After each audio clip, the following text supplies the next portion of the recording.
I probably gonna look crazy, but y'all see that man back there? We just gonna sit back and watch the highlights. Let's get into it.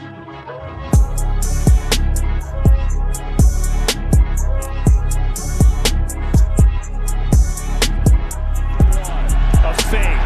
Jackson, room. Another blitz coming. Jackson sees it, gets rid of it, and it's caught. Bateman has the catch. Looking to take off and run. Bounces away. Still serving. Still alive. Throwing it. End zone. Caught.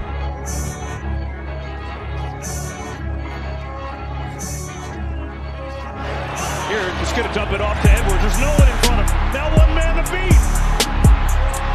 Still going all the way down to the pressure coming, going end zone. We're doing what we're supposed to do. What we're supposed to do. Like I always say, the sky's the limit for us.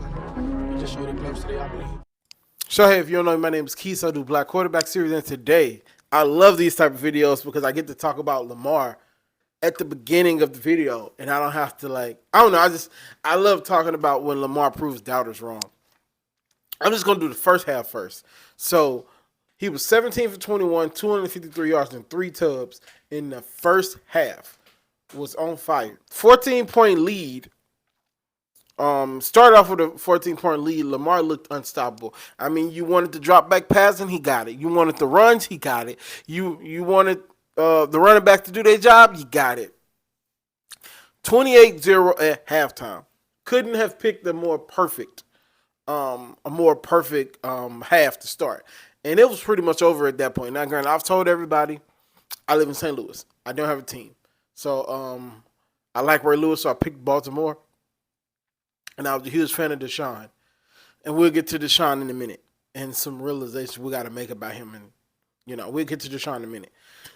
But we're going to go back to Lamar. So it was 28-0. Jared Goff and them guys get the ball first. And so as soon as they get the stop on fourth down to turn the ball over, they come on TV. And that's probably their last chance to make it competitive. We're gonna go to a more competitive game. And I'm like, oh my God, you know what I mean? I get it. It happens. I've been watching football since I was knee high to a grasshopper, so I know how this goes, right? If you're not the local team, they do that, right? So, but Lamar was just special yesterday. Full numbers was 21 for 27, 357 yards, 3 touchdowns, and a rushing TD. He did everything. Lamar, he can't pass. He did that. Lamar, he can't make quick decisions. He did that. Lamar is just a runner. No, he slid in the pocket, made ways to get open, and hit the right targets. Shout out to Nitro. I know I talk about Nitro all the time, but he's one of my favorite Baltimore content creators. He said he was gonna have a Jackson 5. He only got 4, but he called that. I had no idea. I'm looking at the video like, why is he saying this? Like, Detroit is really good. Like, why are we doing this? But yeah, he's right. The only thing on my list is just praise. Lamar showed great pocket feet. Good. Shout out to the offensive line. The offensive line was really good yesterday. It was some spotty shots there, but it's football. We're gonna make mistakes. Shout out to the offensive line. It looks like everybody's getting healthier, and the last thing the AFC wants is a healthy Lamar, a healthy offensive line, a healthy Odell Beckham, a healthy Bateman, and just an overall healthy team. It's gonna be nasty to watch this team go forward. I don't know who they play next, but man, it was a joy to watch. It was a joy to watch. But all that could have been said on ESPN, right?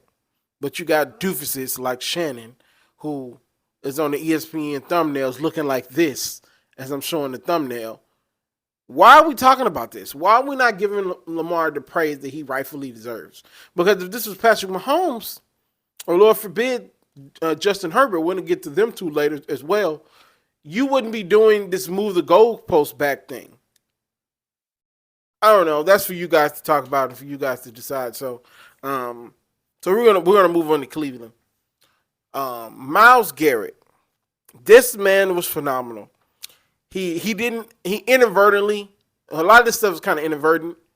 Not inadvertent is a bad word, but a lot of these things were a product of his pressure. A touchdown, a blocked field goal, And there's so many things that I didn't write down that he did, but those were the two most significant: blocking the field goal and getting the strip sack for the touchdown. He's out there looking like Lawrence Taylor, and I don't use that lightly. Myles Garrett was the best player this week, bar none. I've never seen a guy take over a football game the way Myles Garrett took over the football game yesterday. They don't win unless Myles Garrett has a otherworldly performance on defense. I mean, it got to the point where in the strip fumble, where them guys just couldn't even block him. He was just running around him. It was a crazy display of dominance, and I was amazed. I've never seen a football player on defense dominate a game like that. Yes, I watched Aaron Donald, but Aaron Donald don't dominate games like this guy did. He's the best Cleveland number 1 overall pick. I don't know, maybe ever. Man, it's unbelievable what he did on the defensive end as a defensive lineman with his hand in the dirt. I don't know if you haven't played defensive line. Your hand is in the dirt, and you got to get past 4 or 5 people just to even make a play. You're just supposed to be the dirty guys, just falling on the ground, making room for the linebackers to come over the top. Now, I know that's old school football, and positions have evolved, right? But like that's ultimately the nature of defensive and offensive line is to make the game dirty. The man was special. They don't win this game unless the defense plays otherworldly. Denzel Ward got an interception. This is almost a perfect game from the defense. But even still, the offense still have to come to play. P.J. Walker was 15 for 32, 178 yards in the interception. The interception, he was trying to get back into the game and ended up throwing an interception, which most people thought was the dagger. We need to start having a conversation about Deshaun Watson. Now, he came into the league people forget Deshaun Watson came into the league with injury concerns, which is, I think personally, was why he dropped in the draft. So, will he ever be healthy? And if he's healthy, will he ever be? Let's just say Deshaun's floor is Brock Purdy, and his ceiling is Patrick Mahomes, because it was him and Patrick Mahomes, regardless of what people say. It was them. He was in that top 5 conversation in Houston, and after the scandal and everything, and him sitting out a year, and last year not going the way it wanted to, and him getting off to a bad start, and he finally gets it going, and then he gets a shoulder injury. He finally gets it. I think in this game, I think they would have won going away if Deshaun would have played. And then he throws a really, really bad interception, which I think he underthrew it because of his shoulder. I think he underthrew it and was led to an interception. And then he gets a concussion, which means he'll probably be out another week. And so we're talking about 3 weeks or almost 3 years of it being something. And I don't know if we'll ever see, and I said this a while ago on the channel, I don't know if we'll ever see that Deshaun Watson again. He hasn't been the same since they gave it the huge lead against the Chiefs. That first half against the Chiefs was the last time we saw Deshaun Watson be Deshaun Watson. And I don't know if we'll ever get the Deshaun Watson that we know and love back. I don't know. And it's sad to say because he was one of my favorite guys. And him and Cam are the reason that I'm even sitting here doing this channel. And to see his career fall, not saying it's over by any means. It's not over by any means. But, like, it feels like he'll never get back to where he was. And so I say all that to say, if Deshaun Watson was just Brock Purdy this game, didn't make any mistakes, hit the right guys, run when it's time to run, don't F it up for everybody else, right? I think they win this game maybe 30-24. The way the defense was playing. Now, the defense did give up a lot of points, but they was there when it mattered, right? So I don't know. It remains to be seen. I don't really have any injury update on Deshaun right now. If I do have any injury updates, you guys will see it. Future Keys will put it up there. Let's get into the Kansas City game. So Patrick Mahomes was 32 for 42, 324 yards, 4 touchdowns, and an interception. And Kelsey was 179 and a touchdown, 12 receptions. So you might think, Keith, why didn't Patrick Mahomes lead the show? Maybe because I'm desensitized to how great Patrick is, but like I expect this from Patrick. I expect it. I expect this from Patrick. And Not saying that I don't expect it from Lamar Jackson, but it's just KC gets enough praise, right? KC gets enough praise, and it's always KC this, KC that. I love Kansas City, I do. Patrick Mahomes is the best in the game right now, but I might be desensitized to his greatness. You know, it's kind of like that with LeBron. A lot of us are desensitized to his greatness, and he's going to start his year 21 campaign, and he might put up some crazy numbers, and we'll be like, oh, it's Brown. We expect it. So maybe I'm desensitized to it. And he already gets a lot of praise through the media anyway. But that aside, it felt like an old school Big 12 game. It was 17-24 at halftime. 17-24 at halftime, and the guy the media loves named Justin Herbert did not score in the fourth quarter again, or even in the second half again. So this might sound like hating. Call it what you want. I'm tired of people crowning Justin Herbert before he even gets to the playoffs or even wins a playoff game. Can he do something, please? Because if Justin Herbert would have had the game that Lamar had, let's do the Lamar test. Would they give Lamar credit or would they give him shit if Lamar had that type of game against Kansas City? Yes, they would give him all BS for it. Why are we not giving Justin Herbert that same treatment? It can be like, excuse me if I'm mispronouncing his name. I'm gonna put his name on the screen. The head coach, I know, is not very good. We know this, but this would be Justin Herbert's second head coach. It'd be his second head coach, and they blamed it on the first guy, Anthony something. I'm sorry, I don't have none of these names. I didn't think I was gonna go into this, but when are we going to start holding Justin Herbert accountable for these losses? We need to start holding Justin Herbert accountable for these losses. He's great. The arm talent is there. The arm talent will always be there. But we got to start holding this guy accountable. We can't talk about Lamar Jackson's 1-3 record in the playoffs and then talk about how this guy is just so talented. I think this is year 3, year 4. We need results. If he's going to be in these conversations with MVPs and Super Bowl champions and future Hall of Famers, he needs to produce like these guys. You can say what you want about Lamar, but he's an MVP and he has a 70% win percentage. He has that. You can say what you want about Patrick Mahomes. He has 2 Super Bowls, 2 Super Bowl MVPs. He been the guy since he stepped on the field for the most part. Like even Jared Goff. Jared Goff has been to a Super Bowl. He's been in these foxholes. Like, you can't put him in conversations with these guys. He's never done anything. So, you see I talked about Justin Herbert a lot because there's not really much to say on the Kansas City side. Like I said, no defense was played. 5 touchdowns in the second quarter by both teams. It was crazy. The defense, I will give the defense credit. If I had to defend Justin Herbert, I would say the Kansas City defense did play very well. They played very well, and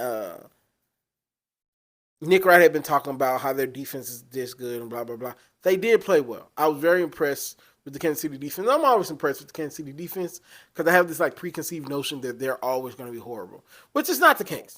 Shout out to them. Shout out to Kansas City, and let's start holding Herbert more accountable for these losses.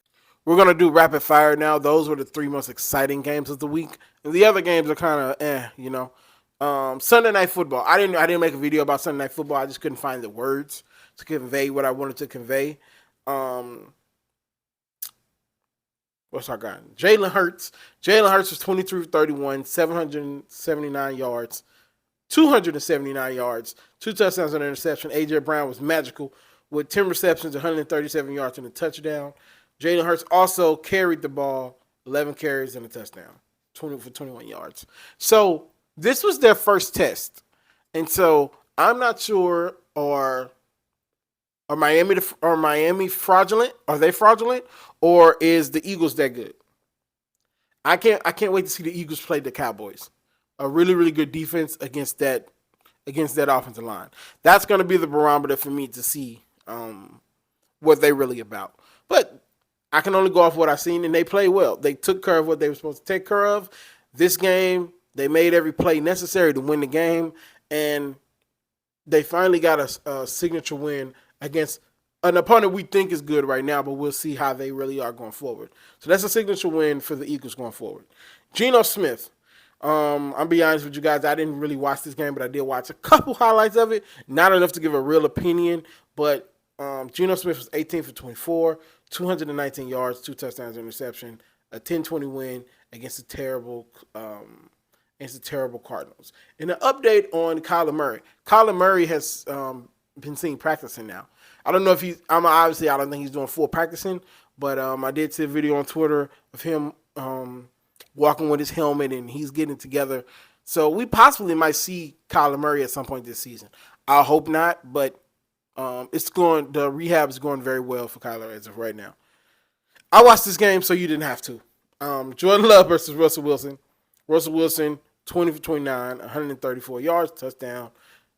Jordan Love's 20 for 31, 180 yards, 2 touchdowns, and an interception. The interception was at the end when he was trying to keep his team in the game. This game's terrible.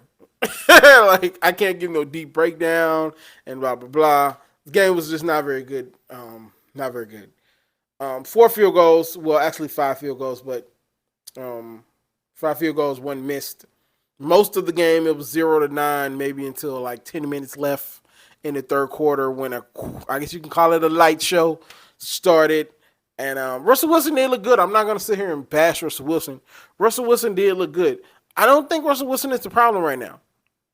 Call me crazy. I don't think Russell Wilson is the problem right now. And Jordan Love is a young guy trying to figure it out. I'm not going to really hold him to that of, he doesn't look like Desmond Ridder where Desmond Ridder's like, you're not a starter. He still looks like baby Aaron Rodgers, maybe just not as talented as we first initially thought he would be.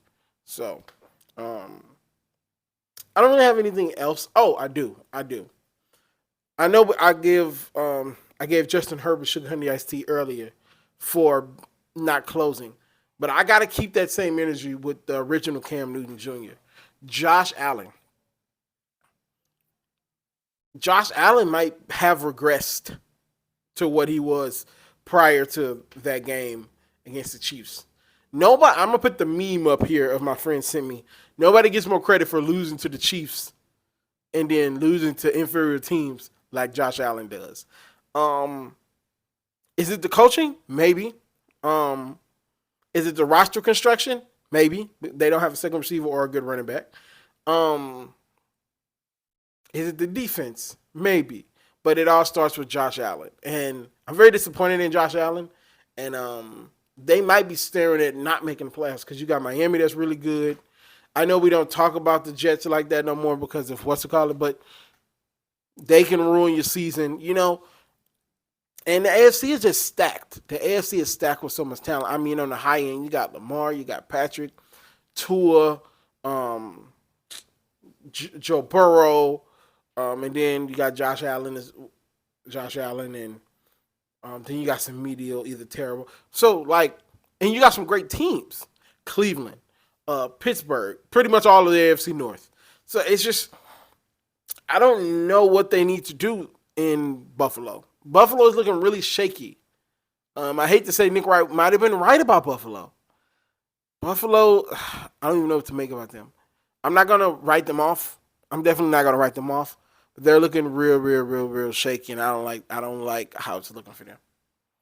So that's all I got for you guys. Good week of football. A lot of narratives either was started or were shattered. So shout out to you guys for making it this far. And if you made it this far, how's y'all day going? Let me know how y'all week's going. You enjoying the NFL season? If you are, let me know what's your favorite moment in the NFL season. And I'll talk to you guys later. Peace. Man, that's a good video.